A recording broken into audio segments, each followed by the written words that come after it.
Hello সবাইকে। আমি recently একটা আলমারি বানানোর জন্য দিই। তো সেটা ছিল রাজগঞ্জে, কুমিল্লার রাজগঞ্জে, সাফা স্টিলে। তো ওই দোকানে আজকে আমি যাই আমার আলমারিটা দেখতে। আমি বলেছিলাম যে আমারটা রং করার আগে আমি দেখতে চাই। তো যাওয়ার পরে দেখলাম ওনাদের দোকানে নতুন কিছু কালেকশান ছিল, যেগুলো কিছুটা পিঙ্ক কালারের। তো সেগুলো আমি ঘুরে ঘুরে দেখতেছিলাম। তো আমাদের আলমারিটা আসলে এখানে নাই, ফ্যাক্টরিতে। ওনাদের ফ্যাক্টরিটা হচ্ছে দৌলতপুর। সেটা হচ্ছে টমসন ব্রিজ থেকে আপনি যদি সামনের দিকে যাওয়া শুরু করেন, তো একটু সামনে গেলেই অটোতে 10 টাকার ভাড়া পড়বে।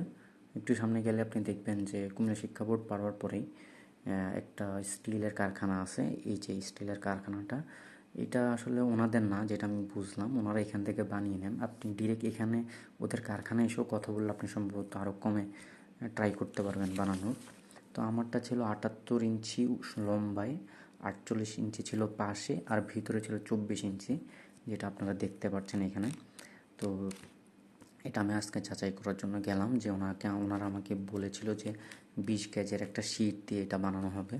তো আসলে কি সেটা দিল কি না, আর আমি যে ডিজাইন চাইছি ওই ডিজাইন, একজ্যাক্ট ওই ডিজাইন ওনারা প্রোভাইড করছে কিনা। তো এটা দেখতে গিয়ে আসলে আমি বুঝতেছিলাম না এটা কি 20 গেজের কিনা। তো এটা যাচাই করার জন্য যে আঙ্কেল এখানে ছিল, উনি বললো উনি আসলে 22 গেজের বা 24 গেজের একটা আলমারি আমাকে দেখাইছে। তারপর একটি মিস্ত্রি বললো আপনি এইভাবে চেপে চেপে দেখেন যে কোথাও ডেবে যায় কিনা। নর্মালি যেগুলা 22 বা 24 গেজের হয়, এগুলা একটু চাপ দিলে আপনি বুঝতে পারবেন একটু বেশি ডেবে যাবে।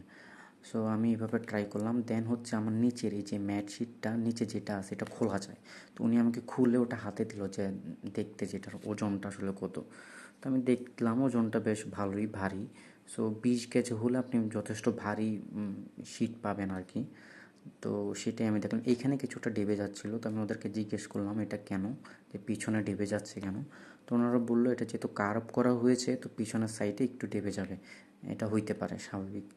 তো এই আলমারিটা ছিল 22 গেজের। তো এটা আমি টিপে দেখলাম যে হ্যাঁ, এটা একটু বেশি ডেবে যায়, আর এটা একটু পাতলা। আপনি যখন পাশ থেকে ধাক্কা দিবেন বুঝবেন পাতলা। তো আমি এক সাইড থেকে ধাক্কা দিয়ে আলমারিটাকে দেখছি যে আমাদের আলমারিটা কেমন ভারী। সো দেখলাম হ্যাঁ, যথেষ্ট ভারী। সো এরপরে আমি আশেপাশে আরও দেখলাম, আলমারিগুলোর সাথে কম্পেয়ার করলাম আসলে কি 20 গেজ কিনা। তো আমি ওনাদের উপর আসলে ভরসা করা ছাড়া আর উপায় নেই। তো ওভাবেই যতটুকু নিজে থেকে যাচাই করা যায় ওটা দেখলাম। দেখার পরে আসলে ওনাদের কারখানাটাও ঘুরে দেখলাম। তো আপনারা আমার মনে হয় যে ডিরেক্ট কারখানায় এসেও একবার কথা বলতে পারেন, অথবা এই যে সাফা স্টিলকে আমি অবশ্যই আপাতত এই দৃষ্টি পর্যন্ত ওদের সাথে আমার লেনদেন করে ভালো লাগছে, ওনাদের ব্যবহার খুবই ভালো। তো সেই ক্ষেত্রে সাফা স্টিলকে আমি রেফার করবো আপনার।